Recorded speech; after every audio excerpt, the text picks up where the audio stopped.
ideal solution and non-ideal solution. What is the difference between ideal solution and non-ideal solution?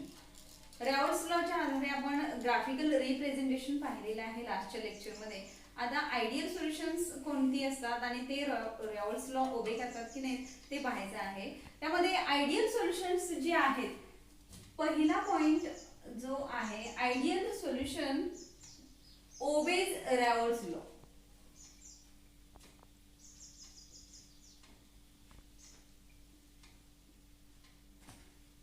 Ideal solutions obey Raoult's law. Ideal solution काय करतात? रेवॉल्स law follow करतात, obey करतात. Second जी term आहे delta mix H is equal to 0. इथे enthalpy of mixing of solution ideal solution मध्ये आपण बघतोय enthalpy of mixing is equal to 0. Suppose an example AB plus AB, it gives twice of AB. Then इथे जी process होणार आहे ती bond breaking ची process होणार आहे आणि बॉन्ड ब्रेकिंग प्रोसेस जी आहे ती एंडोथर्मिक रिएक्शन असते. म्हणजे इथे एनर्जी जी लागणार आहे ती +10 किलो जूल ही एज्युम करूया आपण. फक्त इथे काय करायचं, कन्सिडर करायचं आहे. ऍक्च्युली किती एनर्जी लागणार आहे ती आपल्याला माहित नाही, फक्त आपण इथे कन्सिडर करायचं एक्झाम्पल समजून घेण्यासाठी. किंवा delta mixing of H is equal to 0 कशा पद्धतीने येते ते पाहायचं आहे. आता इथं AB बॉन्ड ब्रेकिंग होते +10 एन्थॅल्पी. देन इथे आपल्याला ही जी एन्थॅल्पी बॉन्ड मेकिंग साठी लागलेली आहे ती किती असणार आहे? -20. म्हणजे ही एक्झोथर्मिक रिएक्शन आहे. 2 AB मेक व्हायला किंवा तयार होण्यासाठी, AB बॉन्ड मेक होण्यासाठी इथे -20 किलोजूल इतकी एनर्जी लागते. आता यांची ऍडिशन केली तर आपल्याला काय मिळते? +20 आणि इथेही -20. आणि हा डिफरन्स किती येणार आहे? एन्थॅल्पी of mixing. Here heat is cannot absorb or evolve. Then delta mix of H is equal to 0. इथे आपल्याला व्हॅल्यू 0 मिळते. देन थर्ड पॉइंट आपण काय सांगू शकतोय? Delta mixing of volume phi is equal to 0. आता ही सुद्धा व्हॅल्यू आपल्याला 0 मिळते. हेच वरचे एक्झाम्पल जे आहे, AB आपण 5 ml कन्सिडर केलं प्लस सेकंड जो आहे AB 5 ml कन्सिडर केलं आणि आपल्याला जो व्हॉल्यूम मिळतो तो 10 ml मिळणार आहे. म्हणजे 10 ml इथेही मिक्सिंगचं व्हॉल्यूम राहणार आहे आणि 10 ml इथेही मिक्सचर जे तयार झालेलं आहे, सोल्युशन जे तयार झालेलं आहे. आता इथे सोल्यूट सॉल्व्हंट असेल 5 ml, 10 ml व्हॉल्यूम दोन्हीचा होतोय. इथे जो व्हॉल्यूम येतोय तो ही सोल्युशनचा जो आहे तो 10 ml असणार आहे. म्हणजे इथं सोल्यूट सॉल्व्हंटचा व्हॉल्यूम 10 ml एज्युम केला तर आपल्याला सोल्युशनचा व्हॉल्यूम ही 10 ml. There is no change in volume. हेच delta mix V is equal to 0. Then fourth term जी आहे आयडियल सोल्युशनच्या बाबतीत, चौथी टर्म जी आहे इथे solute interaction, solute interaction, solvent interaction and solute solvent interaction is comparable. इथे जे सोल्यूट सॉल्वंट आणि सोल्यूट सॉल्वंट इंटरॅक्शन हे असतं ते कसं असतं, जवळपास असतं, जवळपास सारखं असतं. देन फिफ्थ टर्म जी आहे vapor pressure of ideal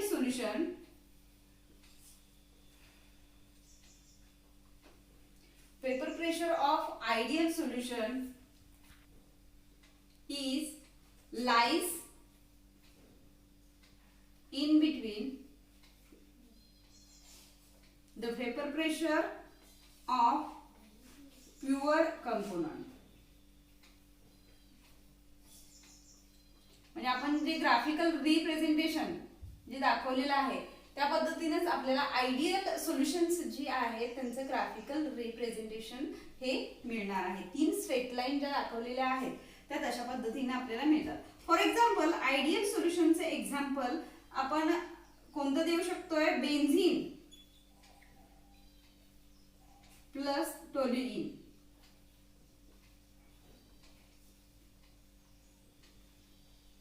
किंवा दुसरं example n hexane plus n heptane. लक्षात आलं? ही 2 एक्झाम्पल जी आहेत आपण आयडियल सोल्युशनची देऊ शकतो. आता इथे एक गोष्ट लक्षात येते आपल्याला, बेन्झीन आणि टोल्युईन मोलिक्युलर मास जवळपास दोन्हीचं सारखं आहे. इथेही N hexane N heptane molecular mass थोडासा डिफरन्स आहे पण जवळपास सारखं आहे. अशी जी 2 सोल्यूट सॉल्व्हंट असेल, 2 जे कंपाऊंड्स आहेत ते आयडियल सोल्युशन म्हणून आपण इथं घेऊ शकतो. देन नॉन आयडियल सोल्युशन्स जे आहेत ती कशा पद्धतीची असतात? ते does not obey रॅव्हल्स law. Does not obey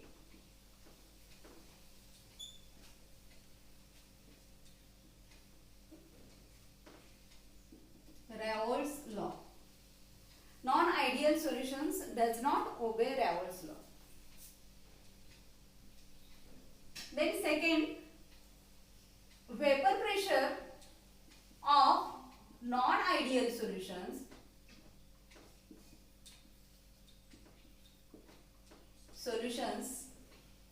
may be higher or lower.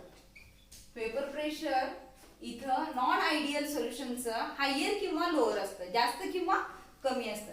आणि हे वेपर प्रेशर जास्त किंवा कमी असतं त्यामुळे आपल्याला काय पाहायला मिळतं? इथं 2 टाइपचे डेव्हिएशन्स पाहायला मिळतात. There are 2 types of deviations.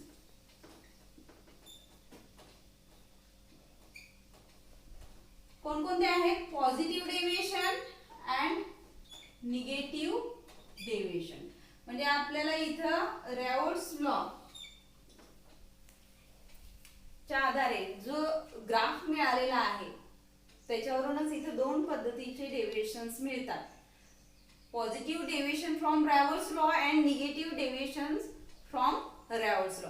Positive deviation मध्ये इथं एक ग्राफ काढते, तुमच्या लक्षात येईल कशा पद्धतीचा ग्राफ मिळतोय. रॅओल्ट्स लॉचं ग्राफिकल रिप्रेझेंटेशन आपण पाहिलेलं आहे.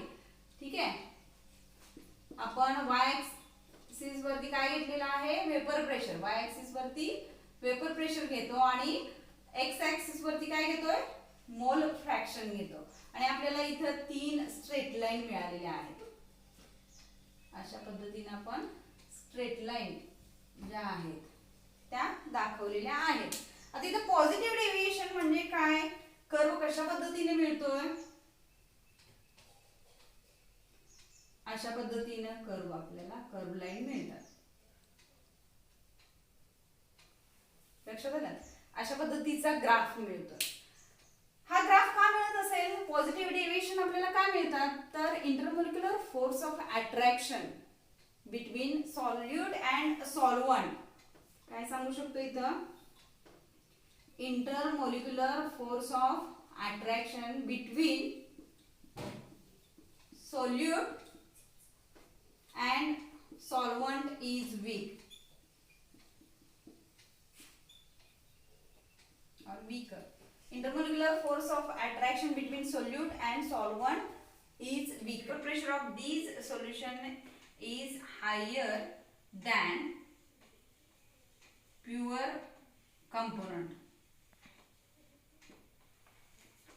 Then this solution shows low boiling point. अशी सोल्युशन आपल्याला त्याचा बॉइलिंग पॉइंट जो असतो तो कमी दाखवतात. देन 4th पॉइंटला आपण काय सांगू शकतो? एक्झाम्पल्स. नॉन आयडियल सोल्युशन मध्ये पॉझिटिव्ह डेव्हिएशन्स कोणकोणती सोल्युशन्स दाखवतात? ऍसिटोन प्लस, आता इथे example ऍसिटोन plus ethanol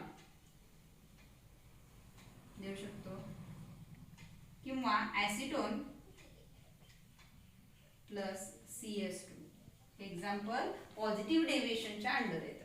then negative deviation. आता निगेटिव्ह डेव्हिएशन आपण ग्राफिकली कशा पद्धतीने दाखवू शकतो? आपल्याला माहित आहे हा P1 असणार आहे, दिस वन इज P2 आणि टोटल वेपर प्रेशर P असणार आहे. परत डीप मध्ये इथे जात नाहीये, तुम्हाला झालेला आहे.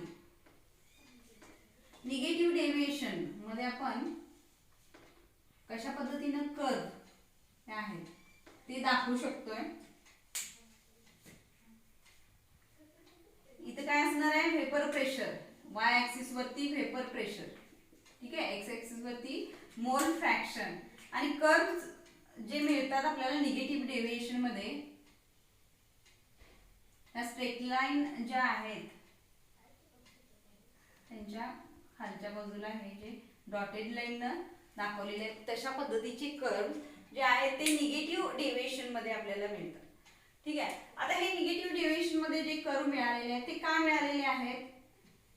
सोल्यूट सोल्यूट इंटरॅक्शन इथे जे आहे सोल्युशन मध्ये असणारा solute interaction,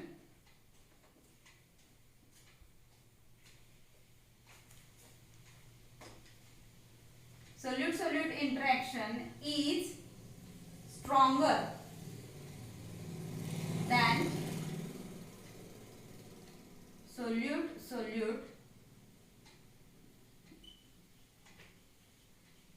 and solvent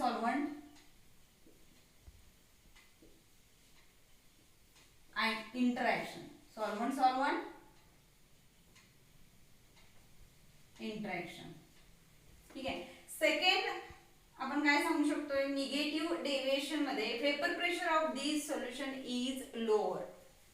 vapour pressure of this solution is lower than pure component.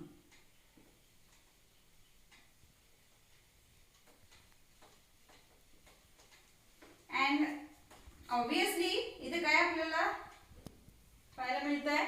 They shows high boiling point. High boiling point. Examples कोणकोणती देऊ शकतोय आपण? ऍसिटोन. एक्झाम्पल्स आहेत ही ऍसिटोन प्लस CHCl3 क्लोरोफॉर्म, किंवा इथर प्लस CHCl3. ठीक आहे. आता इथं हायड्रोजन बॉन्डिंग असतं. आपल्याला ऍसिटोनचं स्ट्रक्चर माहित आहे. इथे मी काढते ऍसिटोन. आपण कसं काढतोय? अशा पद्धतीनं ऍसिटोनचं स्ट्रक्चर काढतो. ठीक आहे. आणि ऍसिटोन प्लस CHCl3 सांगितलेलं आहे इथं. Cl किती आहेत? 3 आहेत. इथं H. हायड्रोजन बॉन्डिंग इथं फॉर्म होतोय. हा O हायली इलेक्ट्रोनिगेटिव्ह जो ऑक्सिजन आहे आणि हायड्रोजन क्लोरोफॉर्म मधला यांच्यामध्ये हायड्रोजन बॉन्डिंग फॉर्म होतं. इथं हायड्रोजन बॉन्ड तयार होतो. त्यामुळे इथं आपल्याला हाय बॉइलिंग पॉइंट पाहायला मिळतो. म्हणजे इथं जो फोर्स ऑफ अट्रॅक्शन असतं ते असतं van force of attraction. Positive deviation मधले जे सोल्युशन्स आहेत तिथं व्हॅन फोर्स असतो, आणि इथं जो फोर्स आहे किंवा जो बॉन्ड तयार होतो सोल्युशन मध्ये तो हायड्रोजन बॉन्ड तयार होतो.